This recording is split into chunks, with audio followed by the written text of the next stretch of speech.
This time we're going to be talking about something which is going on in the market, something big and something which could give us an indication of what's going to happen in the near future. This has been posted by RoboSwag87 on Reddit 11 hours ago, and it's going to give us a great insight as to what we're looking at. Then we're going to expand on the thought and look into it. If you do enjoy this video, as I'm sure you will, make sure to smash that like button and do subscribe as well. But remember, this is my opinion, not financial advice. So the user has gone on to list this chart. It says it's happening again, guys.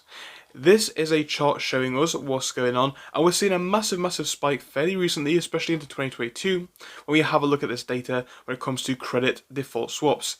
Now, we're going to be diving into what they are and what this means in just a second, but this has been posted by the user down here. It says this. So the user listed here posts credit default swaps are on the rise, go look it up.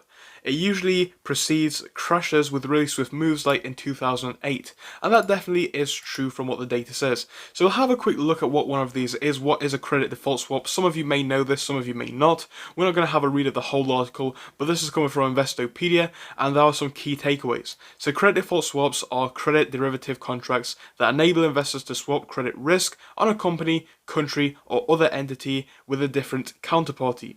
Lenders purchase CDSs, which is of course the abbreviation, from investors who agree to pay the lender if the borrower ever defaults on its obligation. So CDSs traded over the counter are often used for credit transfers, etc. But that is only half of it, because that is of course what they are. We now know what they are. Let's have a look at what it means. So we have this article, or it was published by Corporate Finance Institute, so shout out to them here. And it speaks about 2008 and the financial crisis and how credit default swaps played into that. So we'll have a read of it. We'll of course start at the top. What a great place to start. And it says this. So before the financial crisis of 2008, there was more money invested in credit default swaps than in any other pools.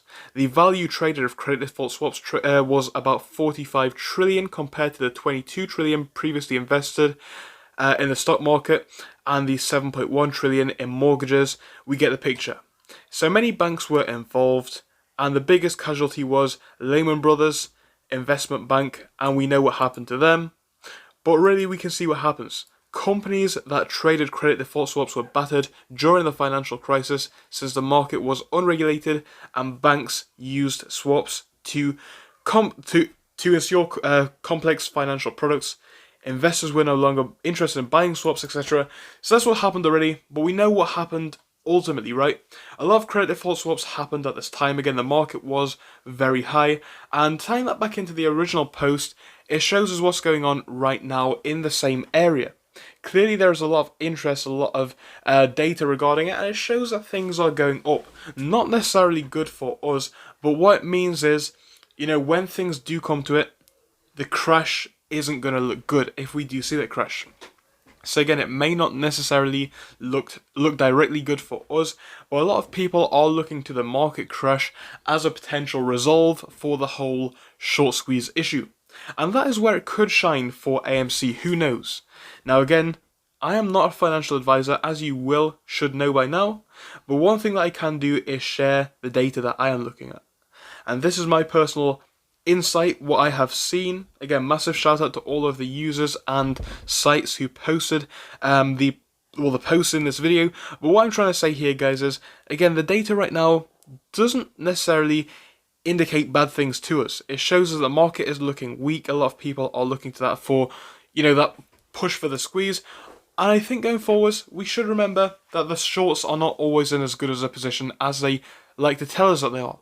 It goes back to the whole argument of they can run from their problems, but at some point it is going to catch up to them and they will not be able to hide. And that is where things get really interesting.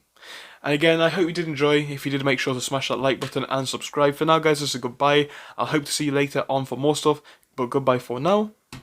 Thank you for watching through till the end, but let me tell you about our Discord. So on your screen you will be seeing the N2S Finance Discord. Obviously it is split into multiple sections. Basically at the top we have updates from me and all that kind of good stuff. If you scroll down a bit further we have the main sections where we focus on cryptos, SPACs and other hot stocks including penny stocks, even stable growth stocks as well, and we even have a special AMC GME chat. If you scroll down you can see some research and DD from the community. We also have funny memes and you can see actual contributions from members down here. And again, if you do join us, it is completely free, link is down below. But if you do want to become a Patreon, you will actually get a pink sticker which will be displayed on your name. So your name will come up in pink as mine comes up in red down here, and that will show that you are a Patreon. But other than that guys, you can join completely for free down below. You do not have to pay anything if you do not want to.